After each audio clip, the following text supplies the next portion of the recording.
फळांचा राजा आंबा आणि आंब्याचा सीझन वर्षातून फक्त 2च महिने, बरोबर ना? पण जर हीच आंब्याची चव वर्षभर टिकून ठेवता आली तर? आज मी तुम्हाला अगदी नैसर्गिक पद्धतीने गॅस न पेटवता, उन्हात न वाळवता आणि कोणतेही प्रिझर्वेटिव्ह किंवा आर्टिफिशियल कलर न वापरता मऊ, लुसलुशीत आणि टेस्टी आंबापोळी कशी बनवायची ते दाखवणार आहे. त्यामुळे हा व्हिडिओ तुम्ही शेवटपर्यंत नक्की बघा. नमस्कार मंडळी, मी शिवन्या स्वागत करते तुमचं आपल्या वाव शिवन्या यूट्यूब चॅनलमध्ये. तर सुरुवातीला इथे मी 2 पिकलेले आंबे घेतले आहेत. हे आंबे मी साधारण 1 तास मिठाच्या पाण्यात भिजत ठेवले होते. आता हे व्यवस्थित कोरडे करून घेते. लक्षात ठेवा, यामध्ये अजिबात पाण्याचा अंश राहता कामा नये, नाहीतर आंबापोळी आपली खराब होऊ शकते.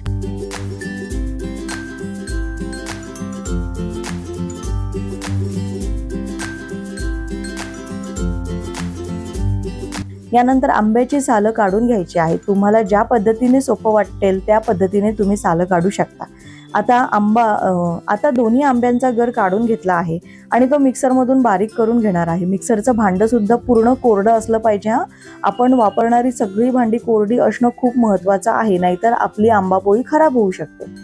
तर मिक्सरमधून फिरवल्यावर आंब्याचा रस अगदी स्मूथ आणि एकसारखा तयार होतो. त्यामध्ये गुठळ्या राहत नाही.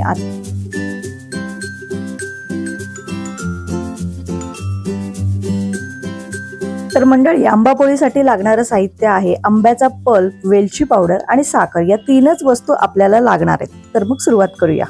इथे मी मिक्सरचं भांडं घेतलं आहे. त्यामध्ये मी आंब्याचा पल्प, साखर आणि वेलची पावडर असं सगळं मिक्स करून मी एकदाच हे सगळं पेस्ट बारीक करून घेणार आहे. आणि आपल्याला साखर, तुमचा आंबा किती गोड आहे त्यानुसार आपल्याला ही साखर घालायचं आहे. बघू शकता किती स्मूथ अशी ही पेस्ट तयार केली आहे.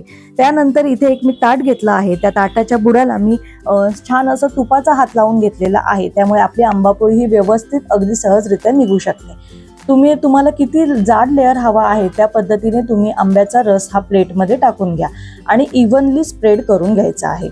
खूप जाड किंवा खूप पातळ न ठेवता मीडियम लेअर ठेवणं बेस्ट आहे. मी ही आंबापोळी घरामध्येच वाळवणार आहे, त्यामुळे थोडी पातळसर लेअर असा ठेवते. ही आंबापोळी मी पंख्याखाली आणि सकाळच्या हलक्या उन्हात 15 ते 20 मिनिटं ठेवून वाळवणार आहे. बाहेरच्या कडक उन्हामुळे साखर पटकन घट्ट होते आणि आंबापोळी कडक पडू शकते. त्यामुळे आपल्याला मात्र मऊ आणि लुसलुशीत आणि नरम आंबापोळी हवी आहे, म्हणून घरात वाळवलेली पद्धत बेस्ट आहे.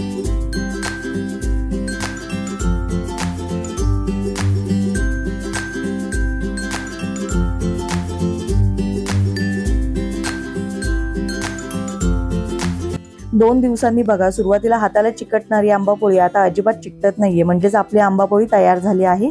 रंग सुद्धा किती सुंदर आलाय ना, नैसर्गिक आला आहे. आणि यात आता याचे छान काप करून घेऊया. तुम्ही चौकोनी काप करा किंवा गोल करा किंवा रोल करा, कोणत्याही आकारात तुम्ही कापू शकता. बघा किती मऊ, लुसलुशीत सहजपणे आपली आंबापोळी ही निघते आहे आणि दिसते सुद्धा किती सुंदर आहे.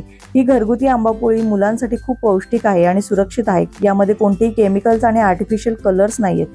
त्यामुळे मुलांना छोटी मोठी भूक लागली की हा एक उत्तम आणि हेल्दी स्नॅक ठरतो. तर तुम्ही ही रेसिपी नक्की करून बघा आणि तुमच्याकडे यापेक्षा अजून काही सोपी पद्धत असेल तर मला कमेंटमध्ये नक्की सांगा. तुम्हाला हा व्हिडिओ आवडला असेल तर लाईक, शेअर आणि चॅनलला सबस्क्राईब करायला विसरू नका. धन्यवाद.